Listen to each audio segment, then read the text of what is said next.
Okay, fan ballers and crazy fanatical fantasy football players.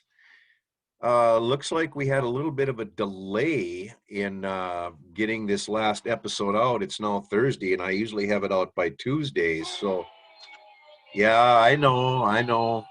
The fantasy football world has been crying and whining and gnashing of teeth, and Pitchfork Nation is out at my door. So, anyway, sorry about that. We're going to get right into it today, which it is Thursday's edition of the SmashDell Fantasy Football Podcast. And I thought what we would do is we start by kind of going through some injuries because I think that's what's really most important. And I know you guys appreciate having the update on who's in, who's out, and who may be, in course, questionable. So we're going to go ahead and get right into it here. And it looks like we're going to start right at the top here. And I know Kenyon Drake has been on the injury report with that ankle, but it looks like I no longer see him on the injury report. So it looks like he will play Thursday for you Drake owners. That's at least the information that I have at hand. Moving along, Calvin Ridley. He was limited in Wednesday's practice with a foot. So he has a questionable tag. I would check back on him for sure. Wide receiver John Brown of the Buffalo Bills.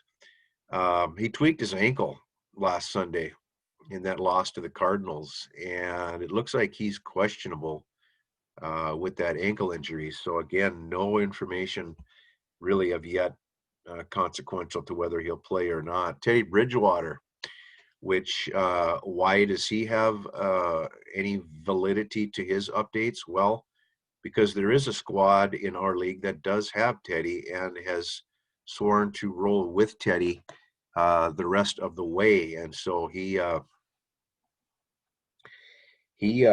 actually tweaked that knee that he had surgically repaired. So we're hoping that that didn't just fly out of joint again, because that would be terrible for him personally as well. Christian McCaffrey will not play Sunday against the Lions. So you owners with Mike Davis, you can go ahead and get another good start out of him. I don't think anybody's starting Nick Foles or Mitchell Trubisky, so we can skip right by those injuries.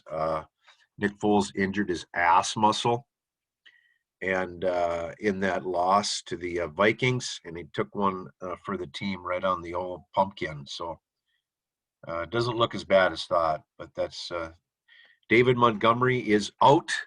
So you owners that have David Montgomery, you don't have to worry because he indeed is out. Mixon did not participate in Wednesday's practice at all. So I don't know what's going on with Mixon, but that foot injury has lingered on to 3, plus weeks now. And I don't understand what's going on with that. But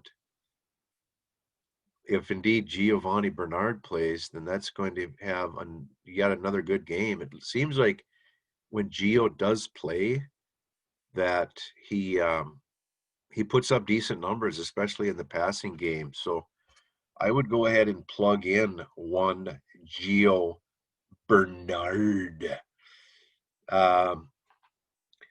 Now we have an Ezekiel Elliott update because Zeke tweaked his hamstring. And so it looked like he is not on the injury report as of Thursday. He was yesterday, and he said that it was kind of stiff, but he will indeed play, I believe. I believe he will suit up. Moving right along here, we have Jerry Jeudy. Now, he was limited, an ankle injury, so he's questionable to play here. So that bodes for the Laces squad because he does have Jeudy in from time to time. Let's see here. Moving right along here, we've got Marvin Jones did not practice Wednesday. TJ Hawkinson toe was limited in Wednesday's practice. So I expect he indeed will play. Kenny Golladay was a limited participant in Wednesday's practice, so I think they're probably resting the big guy, the big liner, as it were.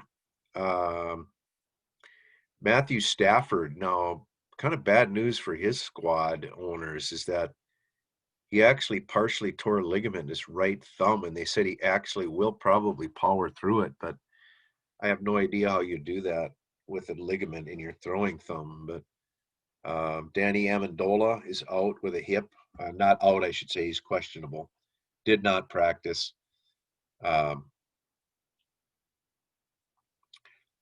let's see here. Alan Lazard now was taken off the IR recently, so he's on his 21-day list where he can become an active member of and stop pretending that he's hurt. So Lazard, he had that core muscle injury, he had that core surgery, and he was limited Wednesday. So I think probably looking for Lazard to play. Devontae Adams showed up on the injury report on Wednesday. Now he has an ankle he's dealing with, but looks like he likely will be able to play. Um, Duke Johnson is out with an illness, but I'm sure he'll be ready to play as well. Kenny Stills did not practice Wednesday. I don't know if anybody's starting him. Michael, no, that's a different Michael Thomas. That's a defensive safety there. So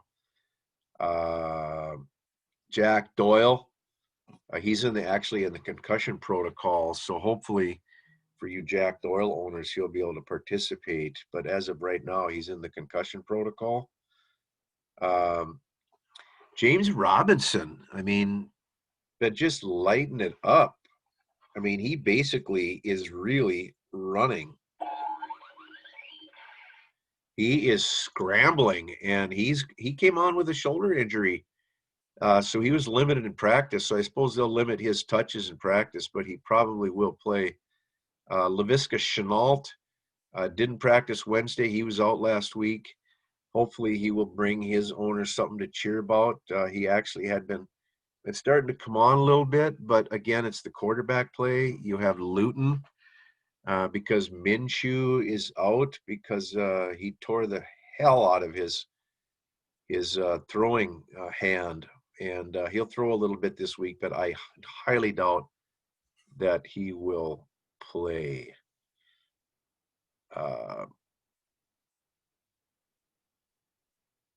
Let's see what we have here. Moving on, we've got who else do we have of note here? Irv Smith. I don't know if anybody's starting Irv Smith, but he pulled up with a groin injury on uncomfortably on Monday night. So I'm sure they're resting him. So check back if you're starting him. Damian Harris for the Patriots. He had a chest ankle. Now, he actually played in the last game. And so I think they're probably limiting him in practice just because of the fact that they probably don't feel that they should rush him into practice because he takes a beating on Sundays. He's a hard runner.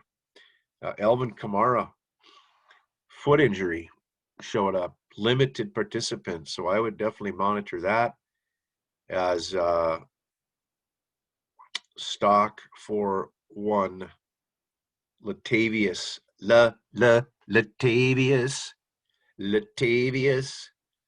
Murray would go up significantly. All right, Traquan Smith. I don't know if people are starting him. I think he's been kind of a spot start for people. He's not participate. He didn't participate, I should say, in Wednesday's practice. He's got a concussion protocol. He took a pretty good hit there. Now, Drew Brees. Let's talk about Drew Brees. What an Iron Man. I mean, this dude has got multiple fractured ribs and a collapsed lung, and he was standing on the sideline with his helmet on when Winston was taking all the snaps. So I don't know what to say about that, but if I was standing there, or any normal human was standing there with multiple fractured ribs, here's the sound you'd be hearing out of that. Yeah, I mean, that's the sound I'd be hearing out of my mouth because I have had bruised ribs, and I'm telling you, it's probably the worst injury that a human being can suffer, um, short of death, I think. So, what do we got here? Brashad Perriman, stellar wideout extraordinaire for the Jets, limited. Okay. That could almost be in the news nobody cares about. So, um, what else we got here? We're kind of getting down to the end here. Debo Samuel is hopeful that Debo's got a hamstring. And so he's been suffering with that, but hopefully he'll be able to play against the Rams on the 29th because he's got a bye. So he should be ready to go. Tevin Coleman, he'll be available for the next game. He's got a knee.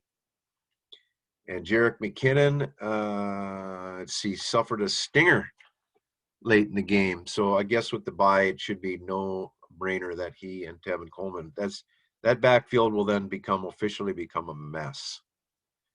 Chris Carson, uh, he's got a Thursday game here. So it looks like Pete Carroll's going to take a wait until tomorrow approach to see for today's game, but he practiced and looked good in the stuff that he did do. So they're real close. So that's a game time decision, guys. You're going to want to monitor that very closely. Now, let's take a look at Tyler Lockett. Tyler Lockett is questionable for today's game with the knee, and that might have some bearing on why he put up the numbers that he did the last game. Is he might have been limited with that knee. Now it looks like uh, he is expected to play. So Tyler Lockett owners, you can go ahead and play him with confidence. All right, here we go. All right, here's some news nobody cares about. News nobody cares about. Adam Humphries, concussion, didn't practice Wednesday. Yeah, I know. News nobody cares about. Moving right along here, it looks like we have, what do we got here? I think that's probably the end of them. That's probably going to wrap it up for the Injuries Are Us segment of the podcast. And we're going to go ahead and move on to the matchups and see what the matchups have to say for themselves. You know, another thing too is I don't know if it's because now we're so much further along in the season, but we're not having the litany of injuries unless it's just a 1 week reprieve, but we're not having the litany of injuries like we had before. I mean, it seemed like every other play somebody would go down, with a concussion. Yeah, there was a lot of concussions going on, and there still is. So I don't know why so many people. Maybe it's just because they're being a little more careful nowadays, or what it is. But um, that's just been my take. I don't know if that's true or not. There's no analytics to support that, but that's just been my take on the injuries of late. Well, let's go ahead and get into the matchups here because I know you're all interested in that. Just to recap, though, a game that I struggled with, which was excruciatingly, I was 4 yards away from a win over Boomer. Thing is that I had guaranteed a win over Boomer this week. Yeah, yeah, I know it sounds funny, but instead, here's what was heard coming out of the Smash camp last week. Yeah, that's right. That's right. That's right. I lost. I got beat. I got beat by a rented mule.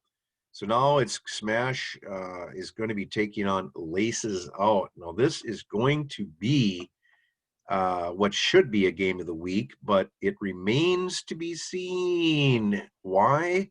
Well, I'll tell you why. Because each team has been putting up good weeks and not so good weeks. So um, let's see what we got here. Do, do, do, do, do, do, do. Actually, Allen Robinson's on a bye for Smash, so he might have a tough week. But I'm going to go ahead and probably start Chase Edmonds in there this week just as a flex. Looks like he's got Homey and again Zeke with that tight hamstring against Minnesota. Don't know that he'll do that great. Joe Mixon he's got in, but he may indeed be out unless he's heard maybe more encouraging news than I have. He's going to roll out A.J. Brown, DJ Metcalf, and DJ Moore, so there's nothing wrong with his lineup. Should be a good game. Laces out as 6-4. Smash Mouth is 6-4. So Crazy Horse and Purple People. Now Purple People is sitting at the top of their division at 6-4 with the lowest scoring offense in the league. What does that say? Well, I'll tell you what it says.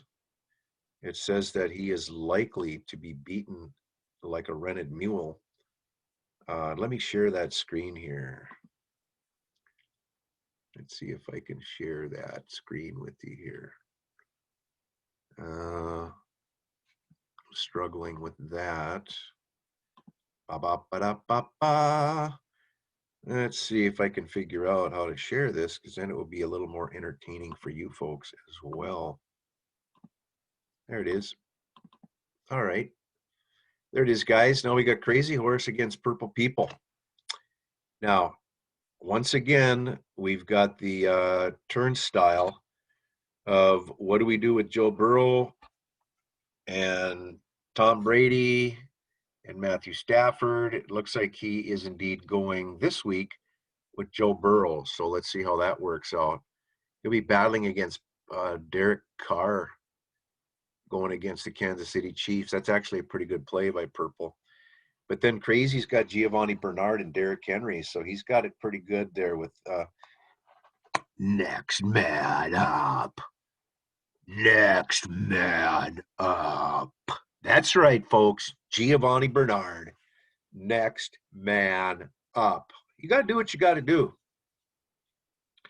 So here's what we're going to do. Giovanni Bernard, he saw one look at Joe Mixon's footage of that foot injury, and he had one thing to say. Yeah, why is that? Because he gets to have his number called, and he otherwise doesn't get to see that much playing time.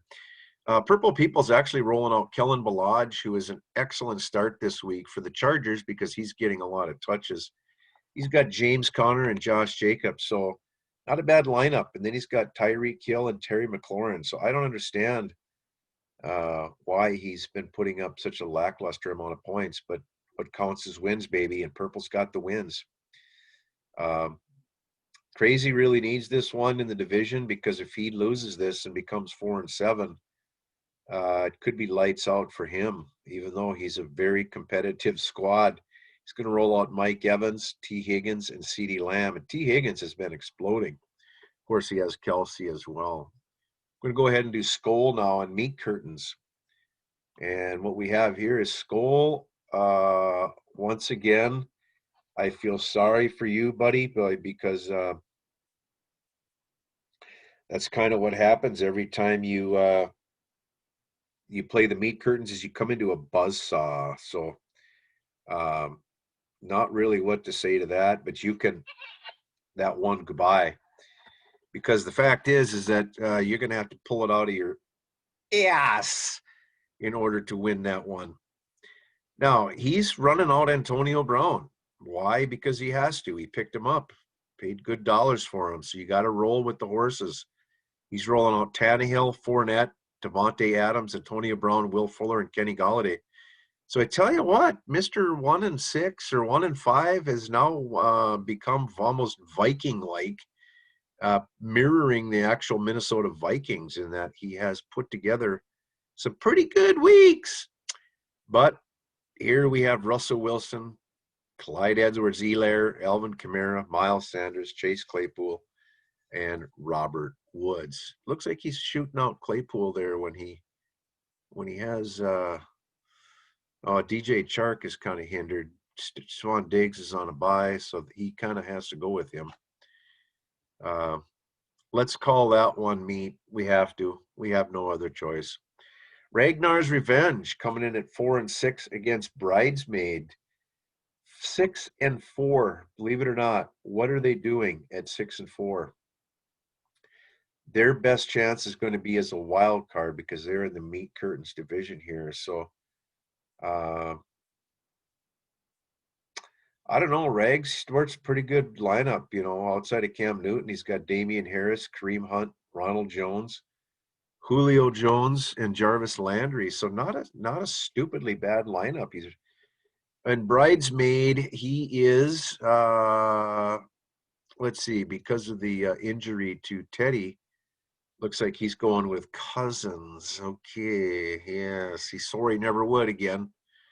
So he may be breaking his promise, but that's the way it is for Kirk Cousins. He's also sporting 4 wide receivers and 1 running back. He's rolling out DeAndre Swift, who's been involved bigly. He's got DeAndre Hopkins, Calvin Ridley, Curtis Samuel, who's been coming on, and Michael Thomas. Now, who knows? The Bridesmaid camp is actually threatened to bench Michael Thomas just because he believes he might have a poor attitude, but he has not been producing. So I think that one's actually going to be a push. Now here we have CC Fall Guy, Mr. 5-5 guy. He's sticking with it. Sticking with it in that wild card hunt is Fall Guy taking on Boomer Nation. Boomer Nation's got some issues here. He's got his defense, his kicker, and his tight end all on bye. But it looks like he does have another kicker and another defense he can play, so he'll adjust that lineup accordingly. Let's see if these guys play tonight, any of his. Okay, Sunday. No, PS time. I was gonna say he's on active duty, so we got to cut him some slack. And but he has been putting in his lineup. He has been playing. He's a great competitor. Love having Boomer with the outfit here. Same as Fall Guy. Now Fall Guy came in first year in the league. Usually you're rebuilding. He's like, what? I'm competing. That's how it's rolling with me. So here's one for Fall Guy. Yeah, that's right, Fall Guy. You're competing. I know you're listening. So keep up the good work. You're sporting Justin Herbert. Who would have thought that he'd be starting Justin Herbert, weeks and weeks ago? But he has been an absolute stellar for a rookie running back. But he's going against Kyler Murray on Boomer Nation. So Fall Guy's bringing in Jonathan Taylor, who they've been reticent to give him touches. I don't know what's going on there, but it's also got Keenan Allen, Brandon Cooks, Emmanuel Sanders, and Adam Thielen. So you can see he's got kind of some middling opportunities on the scoring. Boomer Nation comes in with Mike Davis and Aaron Jones. Then he sports Robbie Anderson, Justin Jefferson, and Marvin Jones, Marvin Jones, you can kind of just throw a dart because you never know if he's going to play or not, or play well, or contribute. But I don't know, kind of gimpy on the tore up thumb for Stafford. So I'm not sure that he will actually play, but that's going to probably be a push. Last but certainly not least, we have Half Chub. And that's exactly what he is. He's Half Chub at 5-5. So sporting a Half Chub. Then we have Just Win Baby at 2-8. Now, hoping for them to get a win just because I like to root for the underdog there. Now he's got Aaron Rodgers, Chris Carson, Jamison Crowder back in, Michael Pittman, and Mike Williams. Not really thrilled about that receiving core, but they can go off on any given week. He also has got Eric Ebron and Darren Waller to shore up his receiving options there at tight end. So, of course, Chubby's got Lamar Jackson, who's really not been the Lamar Jackson of last year. And then he's got Nick Chubb back, Antonio Gibson, and James Robinson. Then he's sporting Tyler Boyd here against Washington, probably a good call, and Tyler Lockett. So Looks like we're going to give that one in a just a bit more than a push. We're going to probably give that to, of course, the half Chubb squad, which they need that. They're in first place because they have a division that's not that weak. So if he wins, he probably will guarantee himself a shot at least in the playoffs. All right, ballers. Let's. We only have one more segment left before we have to run. Yeah. All right. All right. All right. That's enough. Yeah. Only one more segment, and it's going to be the stardom, situm, sleepers, and risks. Now, what we're going to do here is we're going to go through this kind of in a lightning round style. In a non-PPR, start Kenyon Drake. In a PPR, stardom, Chase Edmonds. Stardom, Carlos Hyde. Stardom is going to be T. Higgins. It's not going to be an easy matchup, but it looks like in a tough matchup against the Steelers, Higgins came through. So it looks like he is definitely a start, probably a weekly start.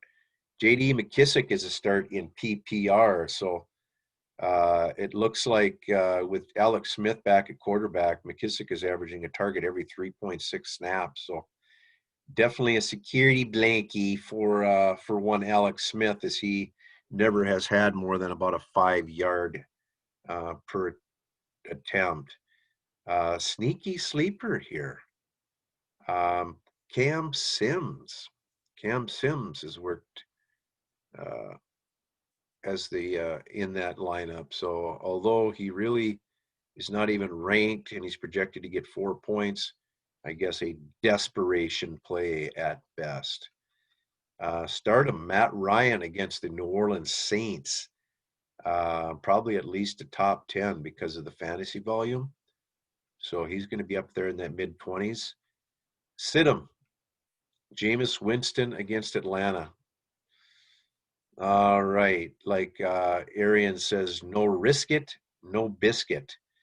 However, what are we going to get with him against Atlanta? I'd have to say that stream him if you wish, but temper your expectations. And I have him, so I will not be playing him. Bus candidate is Jared Cook at Atlanta. Fantasy manager, you guys have started him because of his touchdown prowess, but that's all you need to be a decent tight end these days.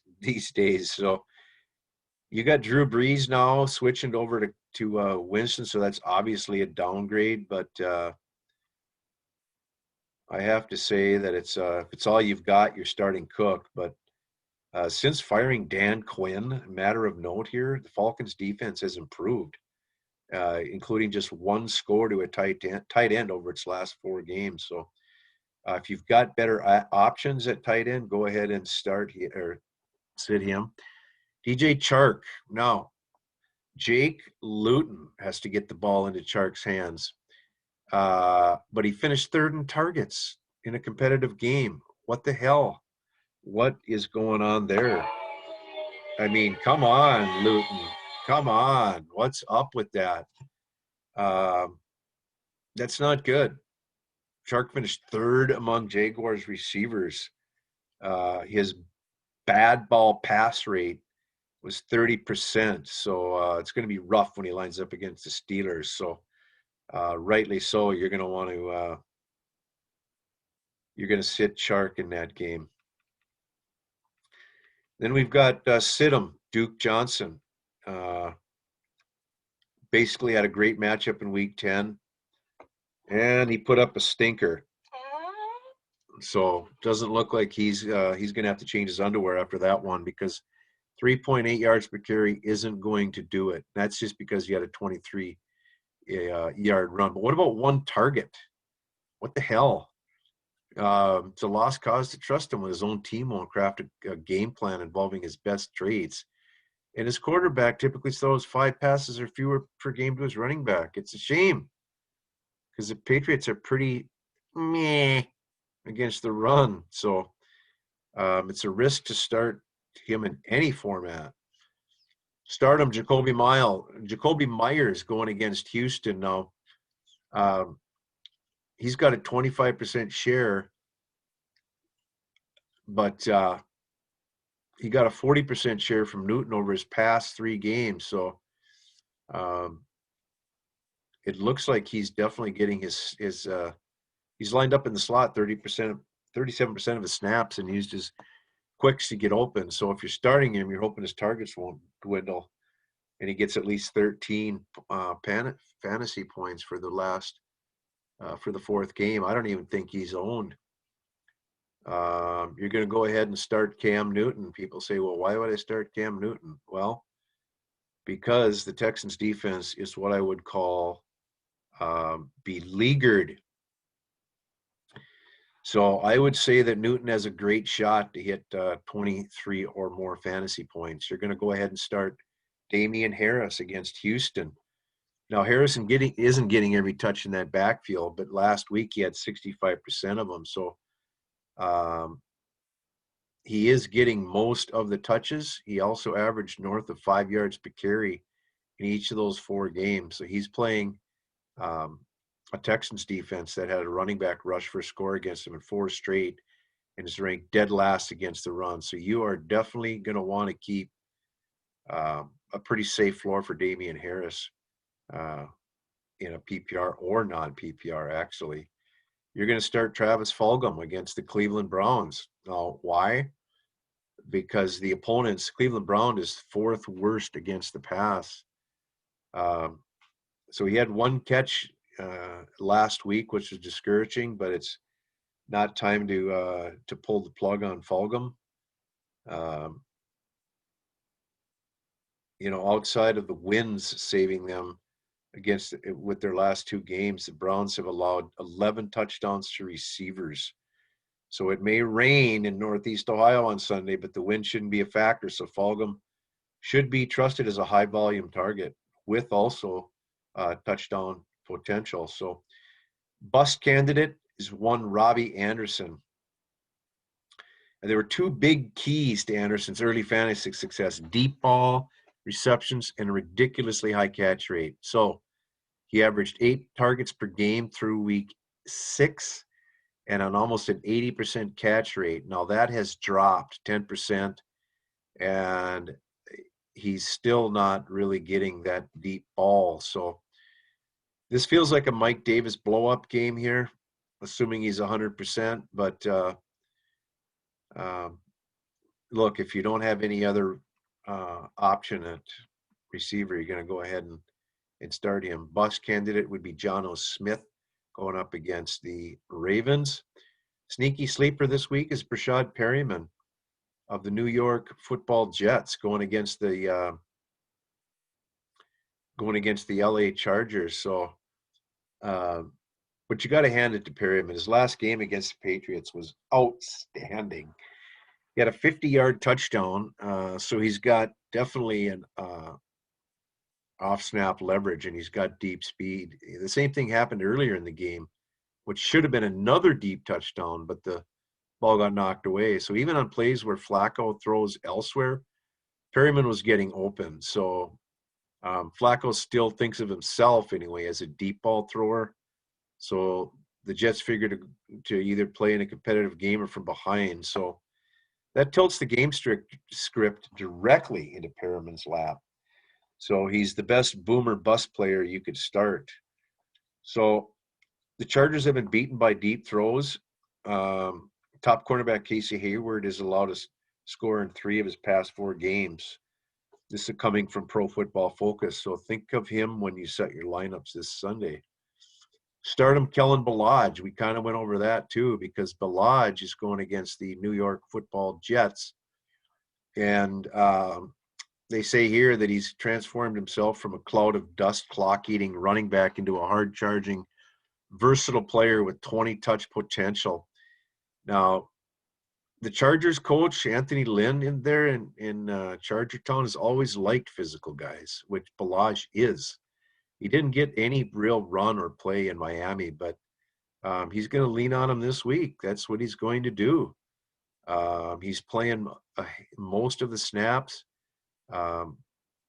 Only one running back has scored over the Jets past 4 games, but they're giving up 4 yards per carry, and we're thinking he's probably talking about 15 plus fantasy PPR points. You're going to be starting Salvon Ahmed this week, and I noticed he was a pickup on Wednesday by the Laces squad. Now, here it says Ahmad was so good that Miami coach Brian Flores said he'd cut Jordan Howard because, quote, some other guys played well enough to limit the veteran snaps. While those, quote, other guys are Ahmed and sure Patrick Laird too. Once upon a time, the Broncos defense was strong, but these days, kind of a sieve. They allowed 4 rushing touchdowns last week. Against the Raiders. And so it looks like it would be a stunner if Matt Breida came back and took a big slice out because Ahmed, who's had gains of 5+ yards on 1/3 of his runs on week 9 and 10. So kind of a bit of a stunner. I mean, he's a rookie. So this late in the season, you see that happening. You're going to go ahead and start CeeDee Lamb, which he lines up in the slot 9 out of 10 times. It looks like he's going to face Jeff Gladney, so he's primarily a nickel corner, but he's not exactly a shutdown corner. So I would say CeeDee Lamb is a start. Now, are we going to get Andy Dalton back? We shall see. Let's see. I'm not sure. It doesn't show here. Trying to get an update for you here. Looks like Dalton has a chance to play there. He got hit pretty hard when he got knocked out. Flex starter Nyheim Hines, indeed, the 3rd-year running back in Indianapolis going against Green Bay. So Hines totaled 115 yards and 2 scores on 17 touches, second most he's ever had in an NFL game. So he will continue to see a good dose of playing time, but his touches can plummet. So that's why you're playing him as a flex, because they should want to use him in this matchup with the Packers in their 3rd-ranked unit in fantasy points. But Hines is worth taking a chance on, and that would be pretty much in a PPR format. So we're going to start, of course, no-brainer. I shouldn't even say this, Clyde Edwards-Helaire. We're going to go ahead and start Tom Brady. Now, Tom Brady, 21-year vet going against the LA Rams. So I believe here that they're going to put pressure on Brady, but Brady's been horrible under pressure this season. If you can hit him or get to him, he's not going to complete passes. He doesn't even rank in the top 20 in completion rate when he's operating from a dirty pocket. So they're going to have to work around that quick tempo offense. Brady's got a fighting chance, particularly given this depth at receiving core, but he is a start this week. So there's your startums and situms and sleepers and risks. Fantasy footballers. I don't have much else to say. It's been a good podcast, but I'm afraid we're going to go ahead and end the podcast. So it's been another good one. Yes, sir, it certainly has. So get back on your horse and put your lineup in, because I hope all of you teams good luck and you don't put up any, that's right, stinkers this week. So this is SmashDell signing off for another edition of the SmashDell Fantasy Football Show. Thanks for listening, and we'll catch you folks on the flip side.